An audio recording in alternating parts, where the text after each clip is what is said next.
are building a house in Panama. Yes, against the wishes of everything that you read on the internet about living in Panama that says do not build a house, whatever you do. He talked me into it. Yeah, we're building a house, and we're doing an entire series about building a house. I mean, from raw land to finished product. So who knows how many videos this is going to have in it. But if you're interested in content like this, you need to make sure you subscribe. Click notify so you know when we upload a video every Saturday. Make sure you join the I Go Panama Facebook group, over 25,000 people strong, asking and answering questions about Panama every day. So if you have questions about building in Panama, that's where I'll be. And don't forget to check out the igopanama.com website. And that's where we'll be writing articles about everything that we're doing to get this house built. All right, after the break, we're going to talk about the beginning, which if you can get past the beginning, you might be okay.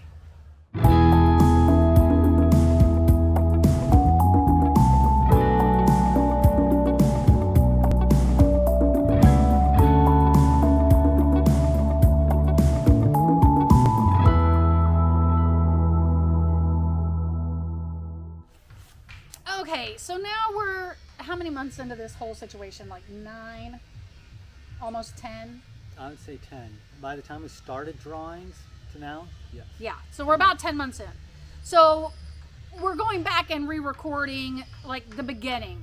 We didn't do that in the beginning because it was very frustrating. Okay, so this is not a process that I'm as involved with. I've kind of turned this over to Brian because like I said, he talked me into all this. So if anything goes wrong, guess who I'm blaming? All right, so I'm gonna let Brian tell you everything that we needed to start the process, because you don't just go down to the hardware store, buy what you need, and start building. There is a whole paperwork nightmare before you get to that point. And I'm gonna say one thing to Brian on behalf of all of you who complain every time Brian is on video. Project your voice, Brian. Okay. All right, so in the beginning, you need plans. Unlike, and truthfully, they don't even really need to be what you're actually building.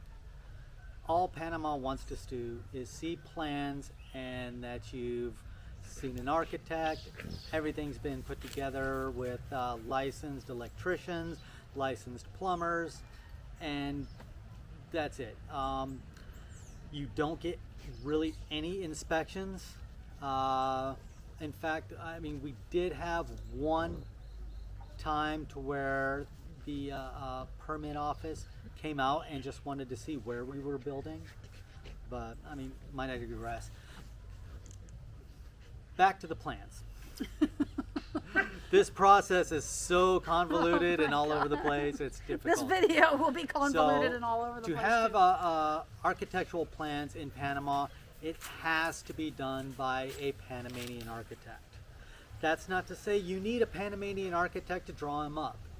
Like myself, I did all the floor plans myself and then sent it to an architect.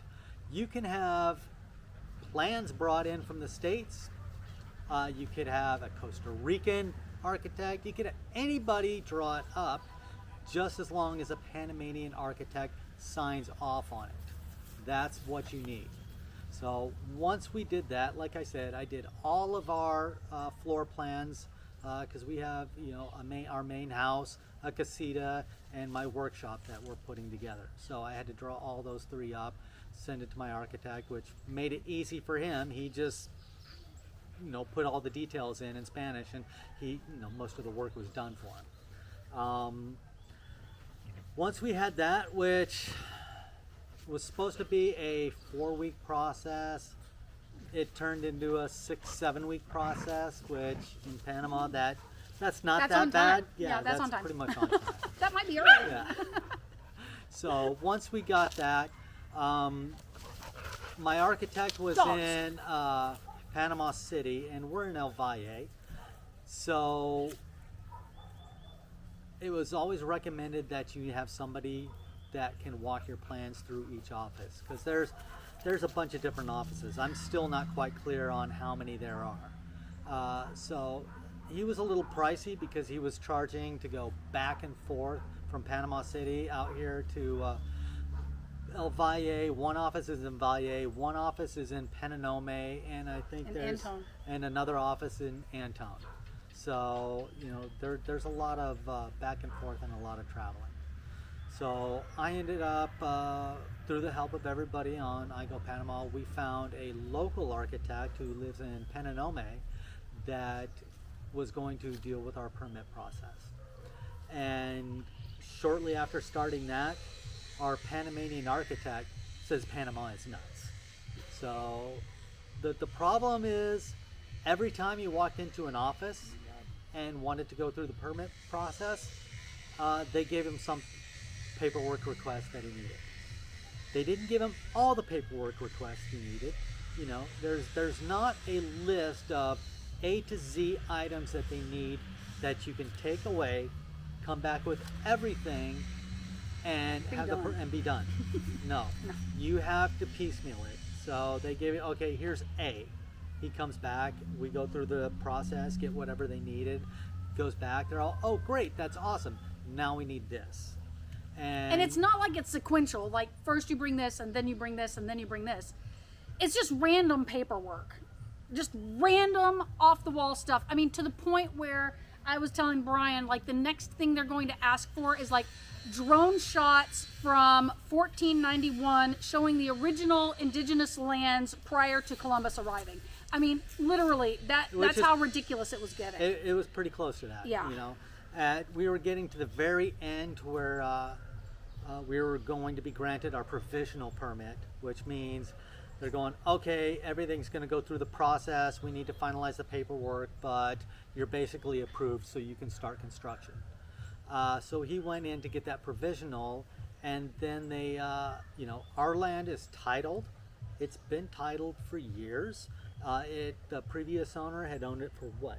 I don't even know how 10 long. plus Yeah. years? Oh, more. Or more? Yeah. So it's been around a long time. It's not like it's ROP and it just flipped and been through, you know, a lot of hands. So everything has been checked out by our real estate attorney and everything. So we're all on the up and up. But what had happened was, I think it was a Miviat office. They wanted to see the primary, what did they call it? Estro? I don't know what the name was, but Basically, Premier Catastro, I think. Catastro, yeah. Yeah. It was the original survey map of the original finca before they split it off into all of these into all these new, like, parcels. And we're just like, how Like, the how am I supposed bleep are to we get going to that? get a hold of that? But luckily, one of the people we were working with at the time had a sister in, what was the office? I don't know. Somewhere in Panama City, in one of the offices, that this happened on a Friday. On Monday morning, his sister had the original finca plan pulled, and it was on its way to Antone to be signed off on. Which leads us into lesson 1 when you're building. Building in Panama is pretty much like everything in Panama. It's who you know. It's the contacts that you have. It really is, because I was to the point of giving up at that time. Yeah. In fact, the contractor that we had been talking to at that point, he said, they keep sending you back and forth and back and forth. They're waiting for a little. And I said, you know what? I'm not going to pay it. I'm not going to pay it. I'll sell the property and be done with it before I pay them a dime, because where does it end? Where does it end? Like, if they know that they can get money out of me, when does it stop? So there's no way I was going to pay them anything. So then all of a sudden that ended up being the last piece of paper we kind of had to have. Yes. Yeah. There's a few little other things we need to iron out, because we've had to go back and forth with corrections. Problem being, I did construction in Los Angeles for years, and we would have plans for a house. We'd have blueprints, and it would be 60 pages deep. I had blueprints for 3 houses, for basically 3 structures on our property. I got 9 PDFs, 10 PDFs, and that was it. So the detail wasn't quite there. So we've had to have a lot of clarifications going back and forth from the original architect, and yeah, I would probably rethink my choice on that one next time, but it is working out, but it seems like there's been a little bit more hassle than should have been. Yeah, I agree. I think had we had it to do over again, like Brian was saying, originally we had an architect in Panama City that was recommended to us, and then we had to hire an architect here in Cocle Province to handle all of the permit stuff. We didn't know about him before, so it would have been easier to just hire him in the first place. Actually, Yeah. I would back that up. We did know about him before. Oh, and yeah, he I had wouldn't answer our, emailed him he wouldn't respond to us. and never that's heard back from him. Welcome to Until Panama. about 4 or 5 months later, he emailed me, "Oh, hey, are you still looking for an architect?" It's like, that was 5 months ago. He knew how long the process Right, was. He's like, you don't exactly. need me till now. But I mean, and so now we have our provisional permits and we have started building, and we're going to start taking you through that process in subsequent videos. So make sure you subscribe. But it's frustrating.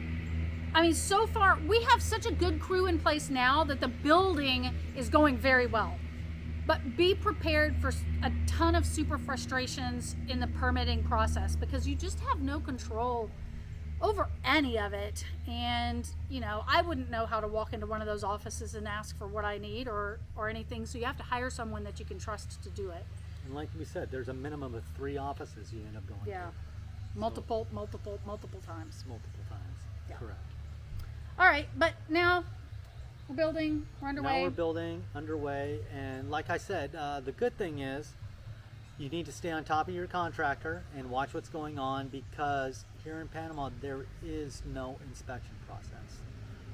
Like I said, I come from LA. We had inspectors on top of the inspectors on top of the deputy inspectors watching everything and calling you out as much as they could, so you knew things were done right. Here, it's up to you. You need to watch and make sure everything's being done right. And I mean, what happens if you don't know You don't what's supposed to be done? Right. Then That's where you really the have to make problem. sure you're hiring someone who is good. And we're going to be talking about who we're hiring for our contractor and all of that in future videos. So stick around for that. All right. You have anything else to add? Not yet. Not I'm yet. sure there's going to be plenty. There's going to be plenty. So stick around and we'll show you if we ever end up with a house. All right. So make sure you subscribe and we will see you next week.